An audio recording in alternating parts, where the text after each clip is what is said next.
Bene, ok, buongiorno a tutti, passo subito all'inglese perché ho visto che c'è qualcuno registrato non italiano. So I hope this will not be a problem for the students, but we will go on with English. And it is a great pleasure for me to introduce Guido De Filippis. And in this series, which is the series of Colloquia Patavina, that is organized by the Department of Mathematics. I invite also people who is here to give suggestions for the future. Guido received his PhD about 10 years ago, 11, in 2012. Under the supervision of Luigi Ambrosio and Luis Caffarelli, Scuola Normale Superiore and University of Texas at Austin. And after that, he had several research experiences at the Arnstorff Center for Mathematics in Bonn, then at the University of Zurich at the École Normale Supérieure de Lyon. And he was appointed then as professor at CISA, and now he is a professor at Courant Institute of New York University. And okay, he has made outstanding contribution to different topics in the calculus of variation and partial differential equation, like optimal transport and Monge-Aper equation, and also what he will talk about concerning the plateau problem and Mumford-Chow optimization. He had several distinctions. I mentioned just the Stampacchia Medal. He was an invited speaker at ICM in Rio de Janeiro. He had the EMS Prize of the European Mathematical Society, the Miranda Prize, and the Iapicchino Prize of Accademia Nazionale dei Lincei. Okay, I don't want to bore you with the presentation, so I leave Guido to his talk. Thank you very much, Guido, on behalf of the War Department for being here. Okay, so thank you very much for the invitation and the very kind introduction. So it's really a pleasure to be here, to see this room full of students. And I'm happy that the talk is gonna be a survey, so I'm not gonna present a lot of new results. I mean, I'm gonna present some new results, but not super recent one. But I think I'm gonna survey a problem and questions about the problem, and this is one of my favorite problems in world mathematics, so it's the plateau problem. And I'll try to convince you that one of the reasons why this is a great problem is that it's somehow so loosely formulated that you're never gonna be able to solve it properly, because it's somehow, but in trying to study it, you're gonna produce a lot of very nice mathematics. So I think it's really one of those problems which is inspiring, because it's a very nice, well-formulated problem, it's very natural, and nevertheless, it allows you to attack the problem in several directions, and so construct a lot of very nice mathematics out of it. So this is gonna be mostly a survey talk on all the new results about the plateau problem. Okay, so what's the plateau problem? The plateau problem is actually named after a physicist, Joseph Plateau, which was interested in the study of soap bubbles, though probably, I mean, the mathematical formulation was probably somehow earlier than this one, and I think it's due to Lagrange, essentially. But anyhow, it was a couple hundred of years ago, and basically it asks, so given, so the formulation is the following. So you're given like a contour in R3, and you look for a surface of minimal area among all the surfaces which span that contour, okay? So, and there is a very easy way to solve the plateau problem somehow, which is you build a contour with a wire, and then you just put the contour into soap water, and then the soap bubble, which is going to form on this contour, well, then it's going to be a minimal surface indeed. So it's going to be a minimal for the area, a minimizer of the area among all surfaces which span that curve. And the reason being that somehow you expect the soap film to minimize the surface tension, and the surface tension is essentially proportional to the area. Okay? So the first approximation, actually there are other terms. I mean, you can think to expand these things in the thickness of the soap film, which is small but nevertheless of finite size. But the first and main contribution comes from the area. And then there are other contributions which come from other type of curvatures. And that's actually another very interesting question, which I'm not going to tackle, but there are some very interesting recent results by Francesco Maggi and Darren King and Salvatore Stuvard about somehow how to really make a physical derivation of this soap bubble model. But anyhow, this is a very nice picture of soap film, and this is a very nice problem. And you see there are three red words here in the formulation, which is surface, area, and spans. And somehow, these are three keywords in the formulation of plateau problem, which looks very innocent right now, and when I'm speaking like, so broadly like as I am right now. But when you try to make a rigorous formulation of these three words, then you're going to get a lot of different formulations of plateau problem. And that's why I'm saying this plateau problem is never going to be solved, really, because it somehow depends on your interpretation of these three words, which there are several, which might be good in a problem or not. I mean, depending on the actual problem you look at. But nevertheless, I mean, studying this problem is going to be extremely fruitful. So again, since we are all mathematicians, you just want to phrase the plateau problem in our general setting, which is instead of giving you a one-dimensional curve, you get n-1 dimensional manifold, gamma, which might not sit just in R3, but maybe sitting in some, n-dimensional Riemannian manifold, meaning that it might be even the n-dimensional space, but now you just measure distance with respect to a different matrix, which is a pretty natural thing to do in several situations. And now you look to m-dimensional surface. Okay, I'm going to call m-dimensional surface. I mean, I'm going to call surface everything which is either two-dimensional or m-dimensional. Okay, don't like the word manifold. And now you're going to look for an m-dimensional surface, sigma of minimal area. What's area now? It's just the m-dimensional volume, the one you learn in differential geometry, which spans this m-1 boundary. Okay, so that's the general formulation. And actually, since now you gave up the situation of looking at the things in RD, in Rn, you might have that your ambient space has some non-trivial topology. Maybe it looks like this donut, so it's a torus. And now you see that when you have some topology, maybe to find some, you can have an interesting problem even if you don't minimize with a prescribed boundary, but if you just minimize the area among all somehow closed surface, right? If you try to do this in Rn, you're going to just get the trivial solution, right? Among all surface without boundary, look to the one with minimal area, you're just going to shrink everything to zero. Okay, so not really interesting. But now if you are, say, on a torus, and you look to a curve of minimal length, well, there are curves which are going to shrink to zero, but there are also curves like this one, these two, which are never going to be, they are somehow non-trivial in homotopy. So you might look for the one of minimal length, right? And again, this torus is trivial, the thing, because they have all the same length, basically, or these circles. But you can imagine that you deform a bit the torus, or you have different situation in which this is non-trivial. And now you see you can be in a given homology class, so meaning that the difference between these two curves is indeed the boundary, or in a given homotopy class, so that you can basically deform the one onto the other, or even if you want. This is, I don't think it's going to be studied a lot, but in a given cobordism class. Okay? So depending on what you look at, you can have different formulation of the problem. And more in general, so you're going to get minimizer for the area functional, right? But minimizer for the area functional, I mean, you know that when you are at the minimizer, in particular, any minimizer is going to be a stationary point, right? But there might be more stationary point than minimizer. That's a thing we know since calculus.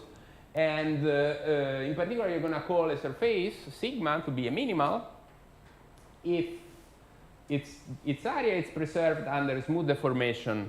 It's preserved at first order under smooth deformation of your ambient manifold. meaning that every time you have a family of diffeomorphisms, phi t, which depends continuously on t, and which are, you start from the identity, so you make a small deformation of sigma, then you look to the area of this family of surfaces, and you differentiate in 0, and you impose this to be 0. And it's a classical thing that this implies that the mean curvature of your surface is indeed 0. And what is the mean curvature? The mean curvature is just the sum of the eigenvalues of the second fundamental form. So a way to think about the minimal surface is like, in every point is a sort of perfect saddle in which the tension is always balanced. And that's, if you think about subbubble, seems a good description indeed, right? And you can think again to minimal, to H to be like the gradient of the area function, right? So minimal, the mean curvature is in somehow the gradient of the area function. And though I'm not gonna go too much through this path, you see now that to find minimal surface corresponds to find critical points of the area function. And so, okay, maybe critical point of the area functional, and now, you know, minimizer are the easiest critical point to find somehow, but there might be that you can find different critical points via different techniques, right? So that's what you know in calculus, and somehow the point is, can we lift these things to this infinite dimensional situation? Okay, so maybe I can give you an example of a minimizer, a well-known example of something which is stationary, but it's not a minimizer, which is like a geodesic on the sphere, right? So obviously, if you try to minimize the length among all closed curves on the sphere, it's going to go to 0. But nevertheless, if you take an equator, the classical sphere, this is a stationary point for the length, and it is a stationary point of saddle type, right? Because you have basically one direction along which you're going to decrease the area, which is this one, but for many of the other deformations, except basically this one, you're going to increase the area, okay? So the area functional around this geodesic looks like you have a maximum along one direction and a minimum along all the others. So it's like a saddle type critical point. And that's what I was saying. So if you aim to find minimal surfaces, basically you might either look for minimizer or for saddle points. And in both situations, so you're going to use different type of techniques. So the easiest way to try to find a minimizer is to rely on Weierstrass theorem. Okay, so basically Weierstrass theorem tells you that if you have a continuous or lower semi-continuous, this is actually the correct assumption, functional on a compact space, then you're going to get you're going to find a minimizer. Okay, so this goes under the name of direct methods in the calculus of variations, and if you try to apply these methods, so when you formulate, so remember, the goal is to find a minimal surface, right? So a minimizer of the area function. So there is no topology here, right, in the formulation of this problem. While if you try to use Weierstrass theorem, you now need the lower semi-continuous functional and the compact space. So now there is a topology. So you want a topology which would make the area functional lower semi-continuous and somehow the space of surfaces compact. Now these two requirements, they go one against the other, right? Because if you want a function to be lower semi-continuous, you need a certain amount of open sets. If you want something to be compact, you need very few open sets, because the less open sets you have, the easier it is to have a space to be compact. So these two things compete one against the other. And that's natural, right? Because otherwise it would be too easy. I mean, there are functional which doesn't have any minimizer. So there should be situation in which you're not going to be able to find a topology which works for both these requirements, right? So, but that's the philosophy behind the whole calculus of variation, right? Trying to balance the two things. On the other hand, you can also try to find somehow saddle points of the area functional, so something like the geodesic on the sphere. And okay, I'm not gonna go too much into this direction, but a key point is that you want an even stronger topology.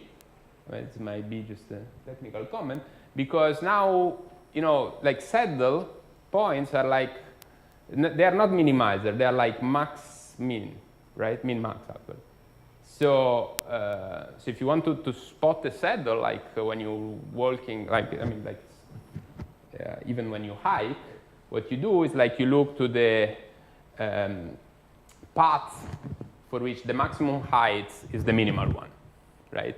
So you see that you first take a max and then a mean, and now to take a max, you want something which is upper semi-continuous. If you take a mean, you want lower semi-continuity, so somehow you need now you want the area to be continuous.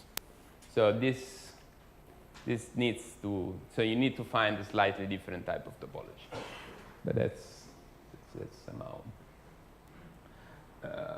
very general and broad overview of the type of difficulties in these two problems. So let me just say that, as I was saying before, that in order to solve the problem, you really need now, so again, I'm going to show you soon that the naive idea you have in mind of, let's make it. So, as I was saying, you need somehow to put some topology on the space of surfaces such that the area is, say, lower semi-continuous, and the space of surfaces is somehow is compact. Now, this is hard to be done just on the space of smooth surfaces. So, because you want the topology to be somehow weak enough to have compactness, and nevertheless strong enough to have lower semi-continuity of the area, and you're pretty much forced to enlarge the class of competitor you look at. Okay, and that goes under this easy principle that, if you try to find some fish, it's better to look at for a fish in the ocean with respect to the bathtub, right? So it's easier. So you try to enlarge your space of competitor to find a minimizer there and hope that this is actually going to be, for instance, a minimizer of your original problem. But somehow, to not go too far from your original problem, you need to enlarge, but not too much, right? In a sense, you would like to look for the minimal possible enlargement. And anyhow, you need to find a good generalization of the notion of surface area spanning a boundary, which is coherent with what you would expect in the smooth category, but allows you to find a minimizer. And there are several possible extensions of this notion, which leads to different possible formulation of the Plateau problem, so different solutions which are going to be interested in their own, again, depending on the type of problem you look at. And this is somehow what geometric measure theory is about, if you want. Okay? Okay, so before going into this again, so let me make an advertisement. Series of problems I like a lot, which is, I was saying, right, that soap bubbles are linked to minimal surfaces because somehow the soap film try to minimize the surface tension. And surface tension is proportional to the area at the first approximation. Now there are situations, so there are systems in the real world where the surface tension does not depend just on the area, but also on the orientation. Typical situation being the one of crystals. So what was realized like 100 and something years ago is that crystals, they have some preferred direction, and so somehow it might be cheaper to make a transition in a certain direction with respect to another, so which can be somehow thought as the fact that surface tension not only depends on the area, but also on the tangent plane. Okay, so this brings to the notion of anisotropic energy, which also appear they might also appear in pure mathematics, not just in physics. For instance, if you try to look for minimal surface, not in a Riemannian manifold, but in what is called a Finsler manifold. So what is a Finsler manifold? Finsler manifold is, so Riemannian manifold, you basically are giving in each point a metric, a Riemannian metric. So like, now imagine that in each point of your manifold, you're not given a metric, but you're given a norm, right? Which do not be to be an Hilbert norm. Well, in that case, your manifold is not Riemannian anymore, but nevertheless you're able to measure distances, and that's what is called a Finsler manifold. Now, if you measure distances in a way that is somehow depends a lot on the direction, you're going to get something. So the area functional is not going to be the classical one, but it's going to depend on the orientation in a very non-trivial way, say.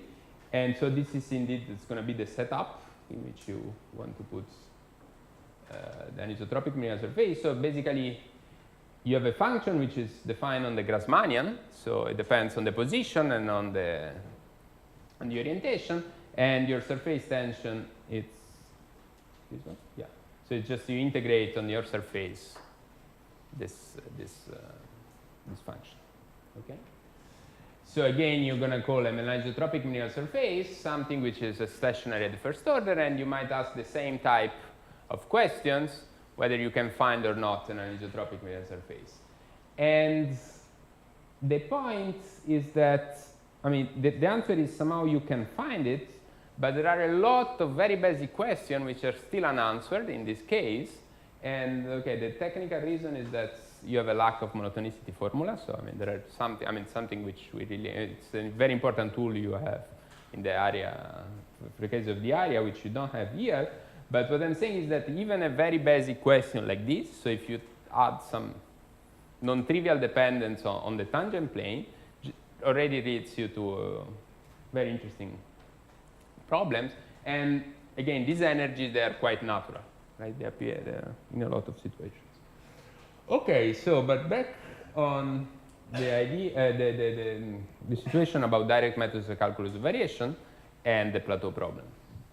So what would be a good way to tackle the plateau problem is, as I was saying, to introduce the direct method of calculus of variation, which is the following. So you take a minimizing sequence, okay? So the minimizing sequence always exists, just by definition of infimum. So you have a sequence of surface, sigma j, like smooth one, such that their area goes to the infimum. They have the correct boundary, or they live in their prescribed homology, homotopy, whatever class. And now you hope that somehow the surfaces converge in some topology, yet to be specified, to some limiting object, sigma infinity, which we hope to be somehow a surface, which has the correct boundary or still lives in the correct homology, homotopy, whatever class. And you expect that the area of this limiting object to be asymptotically less than the area of the sequence, right? If you can satisfy these three things, then the sigma infinity is indeed a minimizer if it's admissible, right? There might be that you escape the class. And sometimes it happens. But if somehow your situation is tight enough, if you escape the class, it's not because the problem was badly formulated, but because the sigma infinity is probably encoding some behavior of the minimizing sequence which forces to escape the class. So maybe the problem was settled in the wrong class of competitor, right? So somehow the idea is that you cannot cheat on a variational problem. So if the minimizer wants to be something, it's not that you can force it not to be like that, right? So that's somehow the idea. So for instance, I mean, a typical situation which would bring to a trivial problem. So imagine that you want to minimize the area when you span something and you impose your surface to, say, have this flat disk as a boundary and then to pass through this point, right? This might be looking for the optimal circumstance to construct. Well, it's easy to see that somehow the limiting object you're going to get is just a flat disk. That's the infimum of the area. So you see that somehow you cannot cheat on the problem forcing all surfaces to pass through this point because the minimizer doesn't want to do it, right? So that's the type of situation you might end up with. Okay, so there are a lot of possible approaches, but somehow the main important ones are these three. So there is the parameterized approach, which is a very nice and clean technique, which unfortunately just works for two-dimensional surfaces. Then there is the somehow called set-theoretical approach, which was introduced by Reifenberg. And then there is the distributional approach, in a sense, which is probably the one you might be more familiar with if you somehow work in calculus of variation. So let me go briefly on this along these three approaches. So the parameterized approach works only in dimension 2, and the formulation of the problem now becomes as follows. So surfaces are just images of the disk, okay, which is somehow a pretty reasonable definition of surface. So you impose that so these are parameterized surfaces, and you impose that the boundary of the disk goes into your prescribed curves. But you don't impose which point goes where, okay? Because it makes no sense, right? You just want the surface to span the boundary. You don't want to prescribe point by point what's the image. So I'm asking that gamma is the image of S1, but I'm not telling you that phi on the boundary is prescribed, okay? And nevertheless, I ask it to be a monotone parametrization, but so let's say an injective parametrization of the boundary, okay? So that's what I'm saying. I'm not prescribing at the boundary. And now the area, I mean, just this comes from elementary differential geometry. So the area of your parametrization is just the integral over the disk of the first derivative, so the derivative with respect to x of your vector, wedge the derivative with respect to y, right? And then you take the modulus. So the problem here is that this quantity is invariant by reparametrization, right? That's a classical theorem you learn in differential geometry, that the area is invariant by reparametrization, as it has to be because it's a geometric object.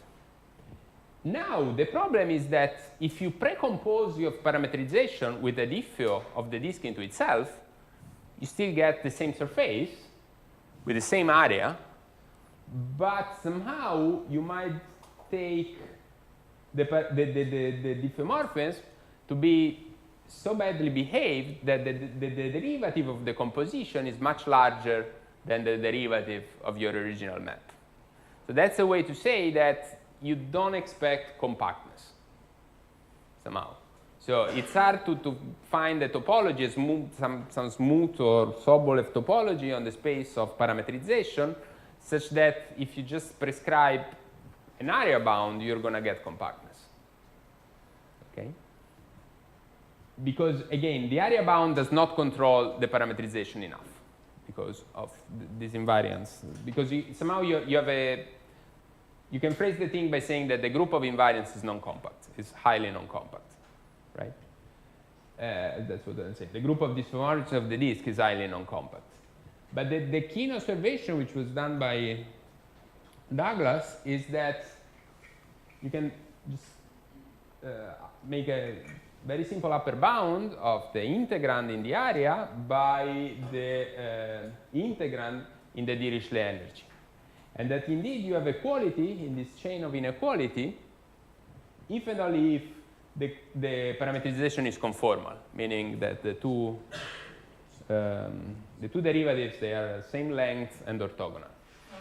So somehow now you see that you are forced not to, you might try to solve the problem, not to look for a minimizer of the area, but to look to a conformal minimizer of the Dirichlet energy.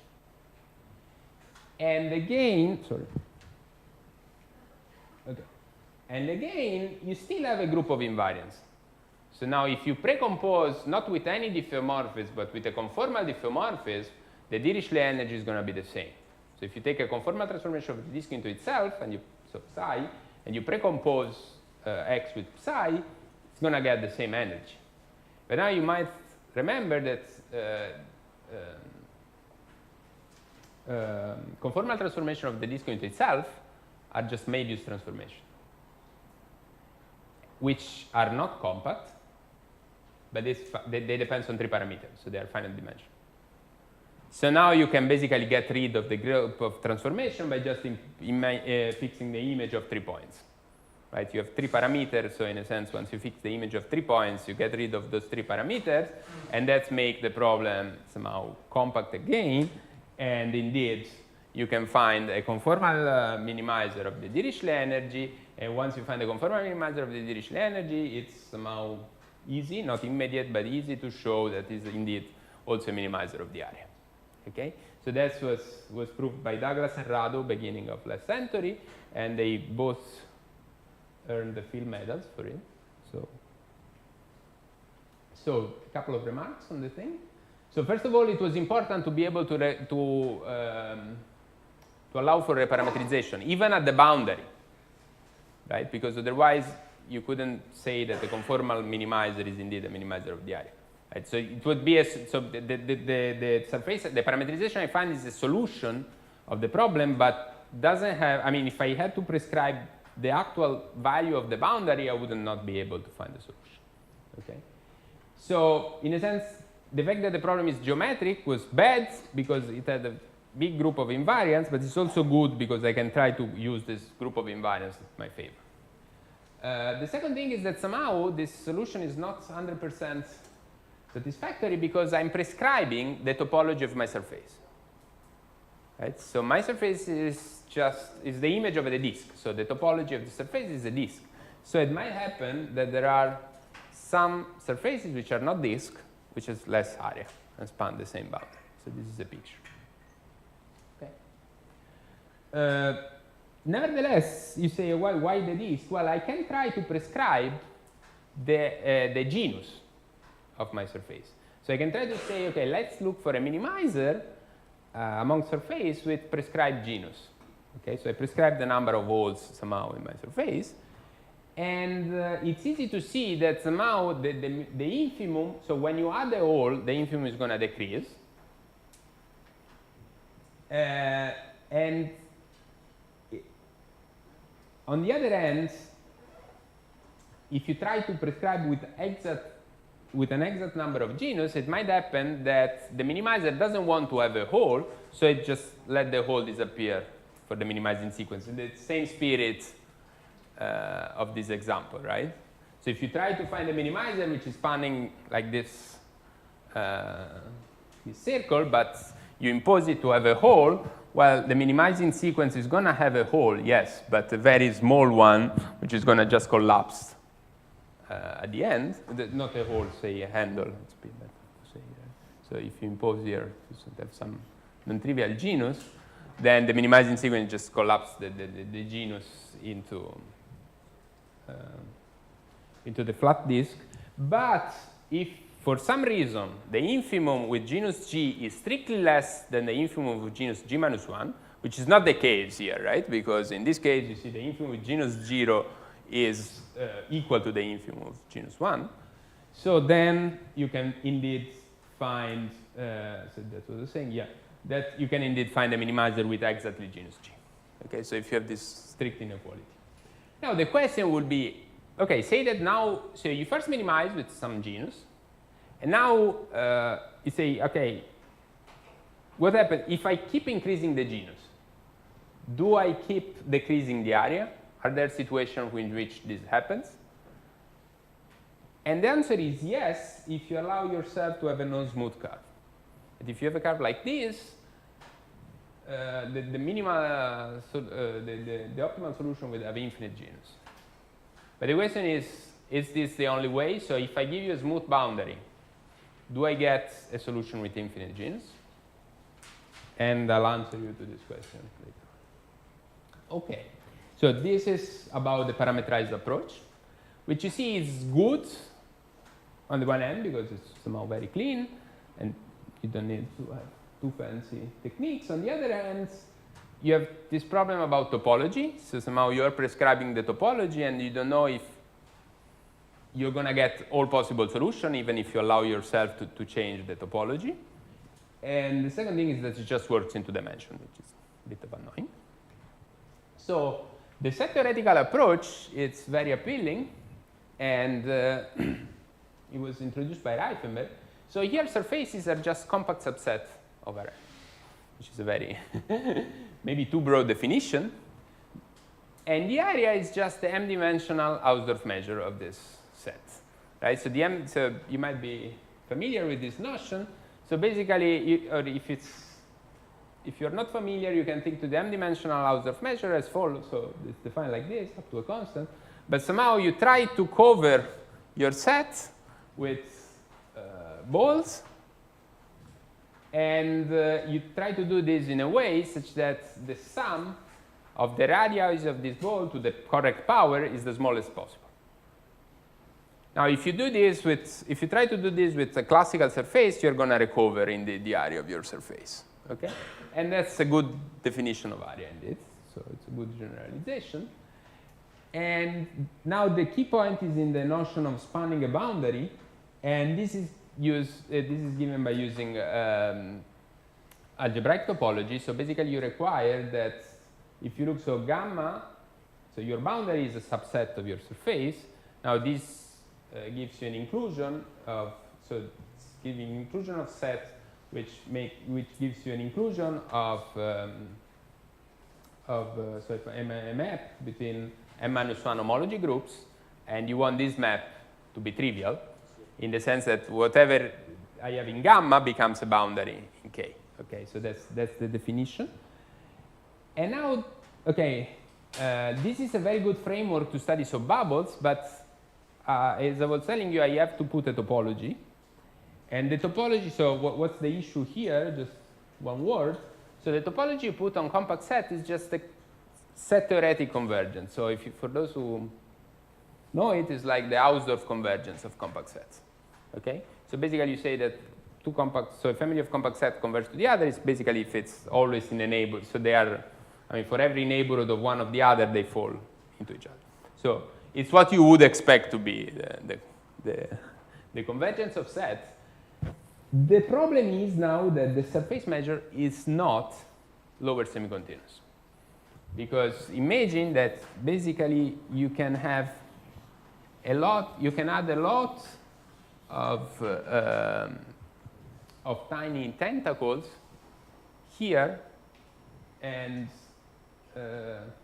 you can even get that you convert to something which is positive measure with finite surface, right? So a finite surface measure, so in particular with zero Lebesgue measure, okay? So that might be that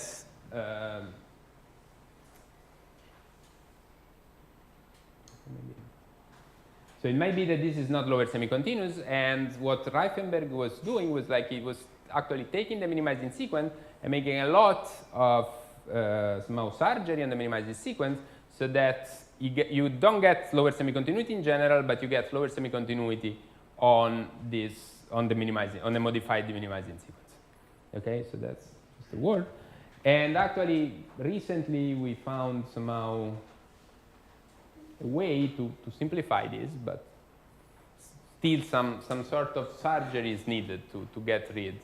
I mean, in a sense here, the problem of doing surgery is that then what is hard is to check that you don't destroy your spanning condition. Okay, so let me now focus on the final of the last of the three approaches I was suggesting, which is the distributional approach.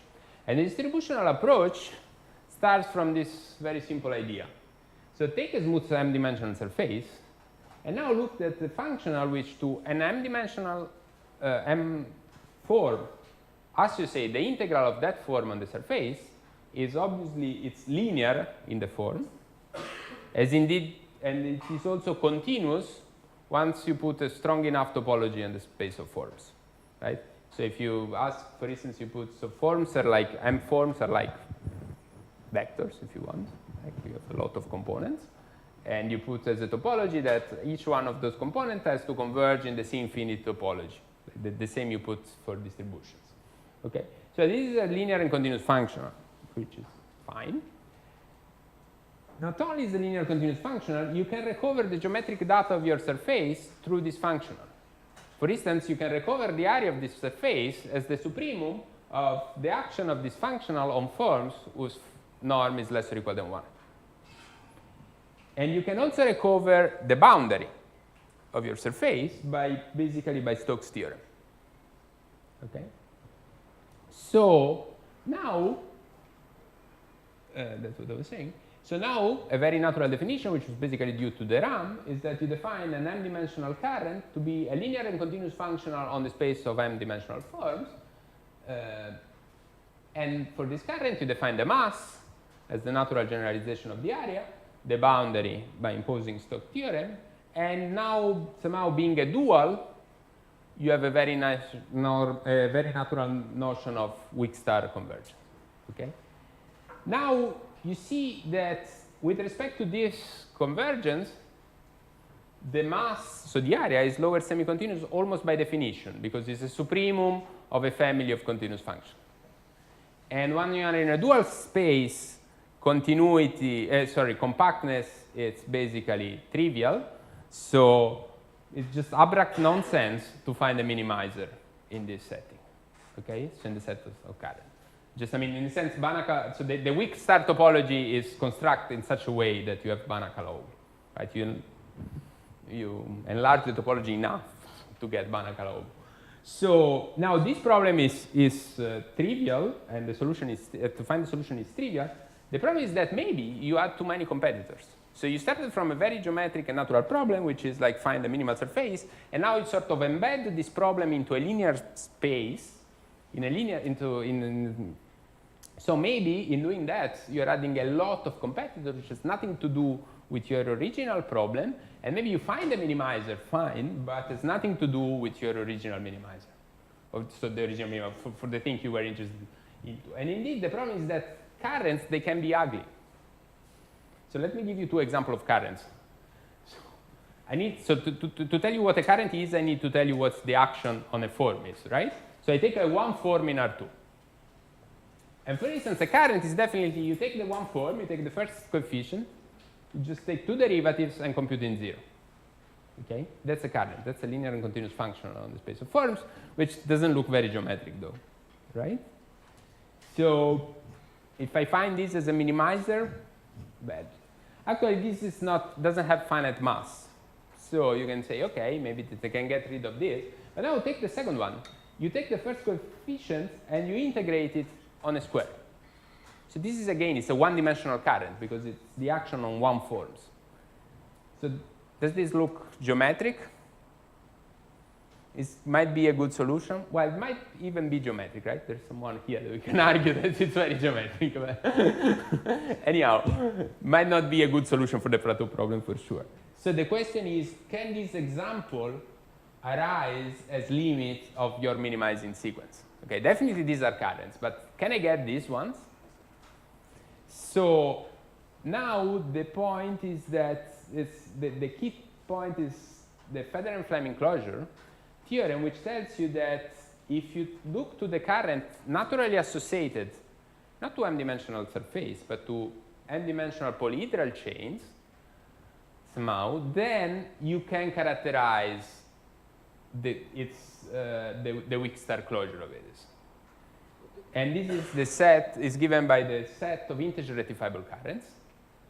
And okay, before giving you the full definition, let me just tell you, the way you can think to an integer rectifiable current is like a union of pieces of manifold with integer multiplicity, right? Excuse me. Yes? Is it polyhedral? Is what you would expect. So union of Just a classical chain. just a classical chains, yeah. Higher dimension. Yeah. Sorry. So union of polyhedral.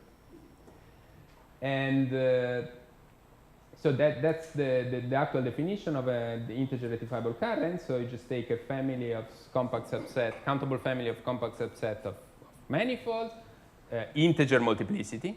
That's the hard part. So that's the key part. Such that, okay, the area is somehow finite, and then you define the action in the trivial way. So that's the point.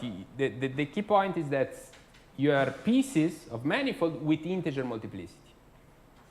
So you're not going to create some sort of homogenization. So you might get, if you think to the convergence of two, say, curves, they can bump one into the other. So now you need to have multiplicity. Okay, so you can create some multiplicity 2, but you're not going to create some multiplicity 1/2 or 3/4. okay?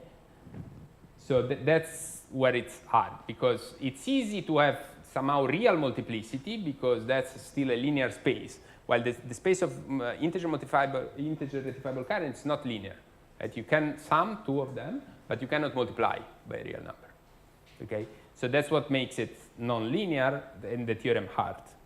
So if you apply this theorem, basically you say that the infimum, so in particular this class is closed, so you can settle the plateau problem in this class, solve it, and this is the infimum of your original problem once you set the problem, instead, at least if you set the problem among polyhedral chains, because these are the closure of polyhedral chains. Now, there is a question which I think has been basically overlooked in the last 60 years of geometric major theory, which is, what if I really want not to look to the problem? I mean, my minimizing sequence is not just given by polyhedral chains, it's given by smooth manifold. Do I get the same value? In other words, can I approximate every integer rectifiable current with smooth manifold, not with polyhedral chains? And the answer is no, sometimes. For instance, there are... Actually, just one. So you want to approximate it with a sequence. With the sequence. Yeah. No, but polyhedral chains means that you have several things and you put... Yeah. So like it's a sum of simplexes. You want just a smooth thing. I want the smooth things, yeah. So the point is that there are this example of Tom of manifolds in which in a certain homology class there are no smooth representatives. Okay, so but there you're going to find the current, which is these are polyhedral. So every current which lies in this, every integer rectifiable current which lies into this homology class cannot be approximated by smooth representative, right? Because being in a homology class is a closed set, is a closed condition. So the question is, the next question is, can I do this every time which is possible? So say that you are in an homology class for which you can find smooth representative. Can I then find smooth representative which approximate any integer rectifiable current in that class? And the answer is maybe, meaning that there is an announcement of such result due to Almgren and Browder, like in the beginning of the 90s, but the proof never appeared. Also because at the time I think Almgren was starting to be sick, so he died a few years later. So actually the answer is I don't know, but I think it's a very natural question. So if you have Lagrangian phenomena in this case. Okay, so now next question is, you find a minimizing current which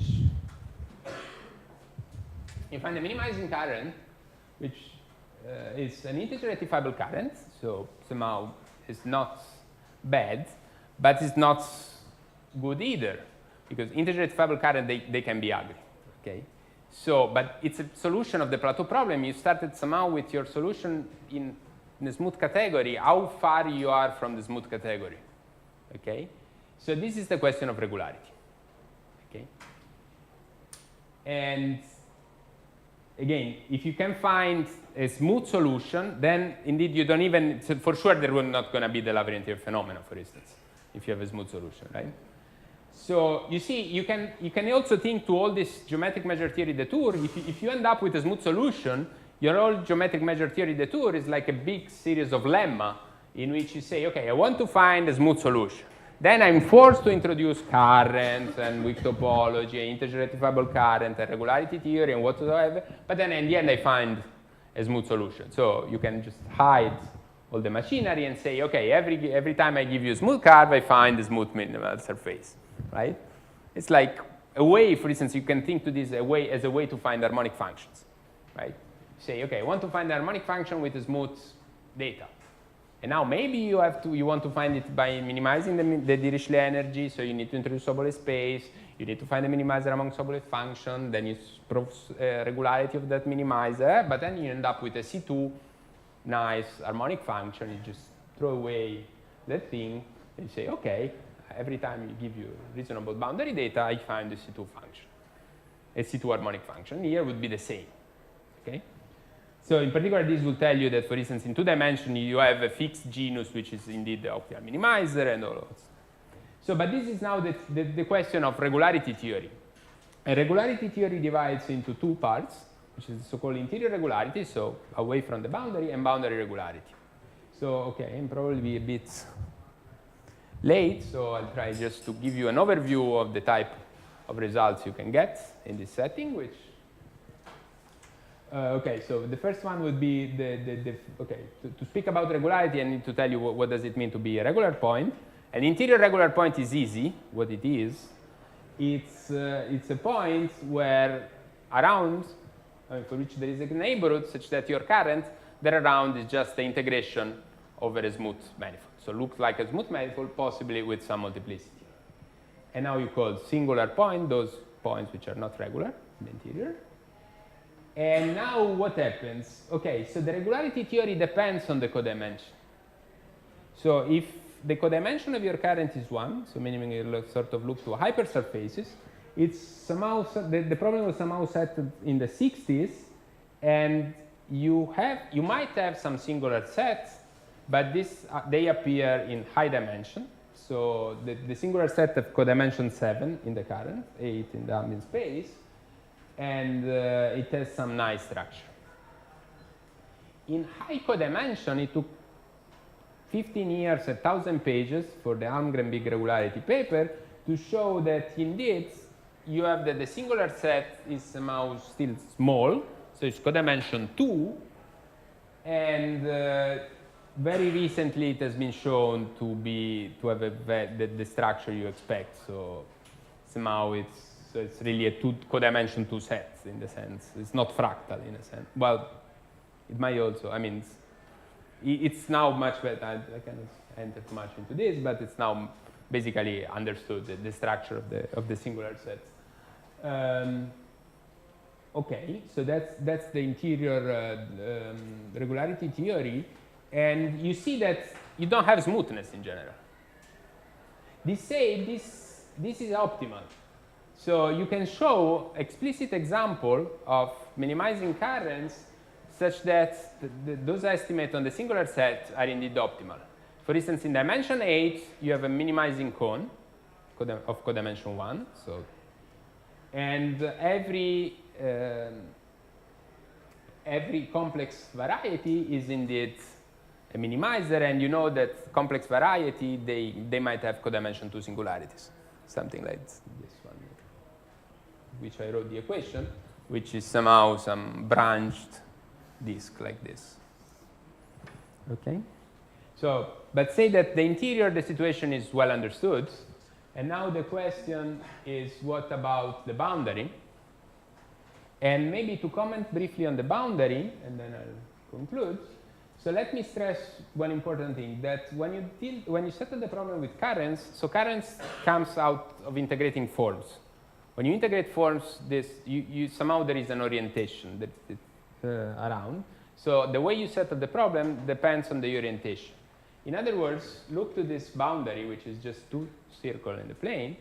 Well, depending on the way I orient the circle, I can get 2 different solutions. So in the first case, if I orient the circle, so this disk this annuli with multiplicity 1 is indeed a curve, which is indeed a current, which has this 2 circle with this orientation as a boundary, and it's also going to be the minimizer.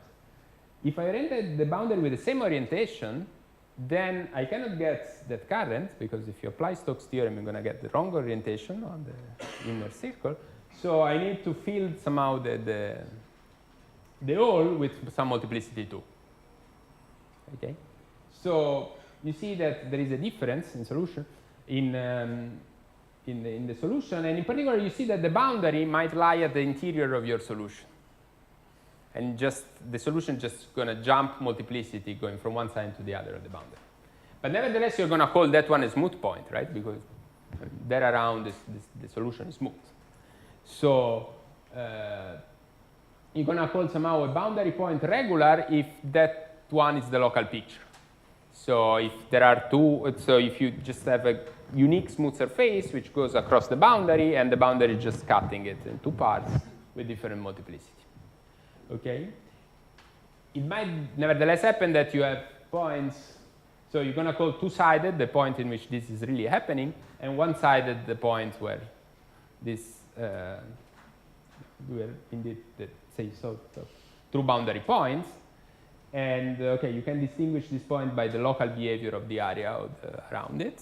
So if you take like somehow the asymptotic ratio of the area around this point here, you see that it's 1/2, and around this point here, you see that it's some other half integer. So, and the question is, okay, so indeed, you might ask yourself, can I always find, so another question would be, can I find these two-sided points? And okay, obviously you can, because this is an example, but the question would be, can you find it when the curve is indeed connected? So if you think, I mean, it's harder to find an example where the curve is connected, and at least to draw it trivially. And so this was the question, and actually, I mean, the points I just want to stress is that to answer this question, you need some regularity theory. So regularity is interesting also to answer to some of these basic questions. So what about, besides this, what about boundary regularity? So the first thing is that one-sided points are always regular. This was proved by Allard like in the late 60s. So once you know that one-sided points are always regular, you might yourself, do I always find one-sided points? And the answer is somehow, it depends. So the answer is yes if you are if your ambient manifold is Euclidean space. But already if you change the metric, it's not so trivial that you find, I mean, it's not known basically that you can find one-sided points. And the point is that in Euclidean space with the Euclidean metric, a good bolts are convex, and that's a peculiarity of Euclidean metric somehow. Nevertheless, even if you don't have one-sided points, Arden-Simon showed that you always, every boundary point is regular once you are in codimension 1. So in particular, if for three-dimensional, so in particular, as I was saying, this gives you that the Douglas-Rado solution is the actual solution for a certain genus when you are in codimension 1. So this obviously leaves the question, so what happens in higher codimension? And in higher codimension, the result is, much weaker result is known, and basically nothing was known till a few years ago, where with Camillo, Jonas, and Annalisa here, we were able to show, I mean, a first step at least in this direction, which is that at least, so a priori was not even known that you had one regular point at the boundary. We were able to show that you have a dense set of regular points at the boundary. So again, you can apply some, I mean, you can leverage this result to get some information on the global structure of the current. But just I want to stress, and then I conclude, that somehow this is not, I mean, okay, we don't know what's the optimal result at the boundary, but what we know is that the behavior at the boundary in higher codimension, it's really different from the interior. In particular, we were able to show examples in which you have two-dimensional mass minimizing current with infinitely many singular points accumulating towards the boundary, while you know that for two-dimensional mass minimizing current, it's not possible for these singular points. They might be there, but they're not going to accumulate at the interior. And you can even slightly modify this example to construct a curve for which the mass minimizing current, a smooth curve, for which the mass minimizing current, so the solution with currents is not going to be the Douglas-Rado solution for some genus G. Okay? So it's really different what happens at the boundary when you are in a higher codimension. And for instance, and the reason is somehow related to the fact that some unique continuation at the boundary for harmonic function fails. And this gives a very natural question, and I conclude with this. What happens if the boundary is analytic? So for analytic boundary, for analytic data, you have unique continuation for harmonic function. So you might hope that for analytic boundary, you get that the solution has, for instance, just finitely many singular points. So singular points cannot accumulate. And that's something we don't know, and I conclude with this. I'm sorry.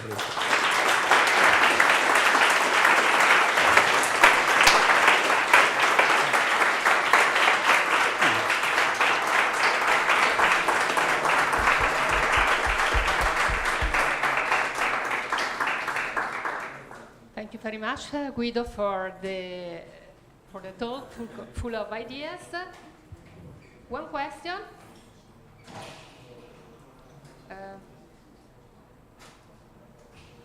Just a moment. Thank you very much for the talk. Inspired by my geometrical intuition, when you have a family in general, and there is this idea in like a modular spaces of curves, and you want to compactify. So perhaps it's just my intuition in after what you said. You want to compactify with something which is not anymore a smooth curves, and then you have some singularity. Is something that is going to happen in your case too, when you spoke about compactify your family and so on? Thank you. Yes, in a sense it is. The problem is that, I mean, a priori, I mean, in the situation, I'm not very familiar with moduli space, but there somehow it's a finite, the base is finite dimensional. So the type of singularities you can create, they are bad but not too bad. Here, in a sense, you try first to compactify, for instance, polyhedral chains, and which is infinite dimensional, and then a priori, when you end up on rectifiable currents, those are ugly. They can be everywhere dense, and so if you try to compactify smooth, so say that you take a minimizer and you look to smooth minimizer and you try to compactify, and then you get this very somehow well-behaved singularities.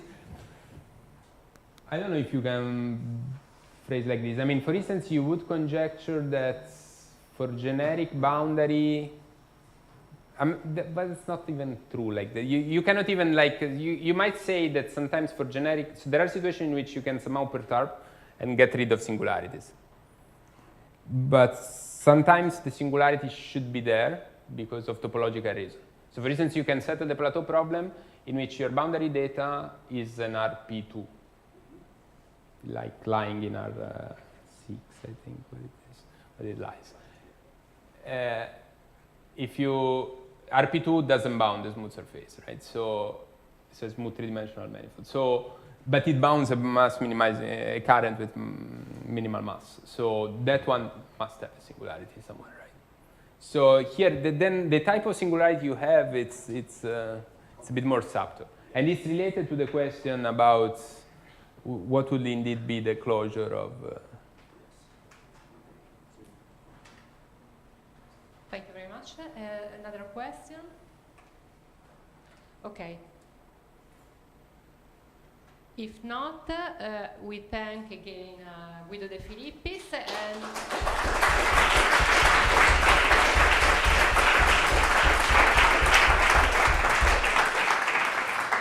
and we hope he will join us for a spritz on the ground floor of Torre Archimede. Side up, Torre up.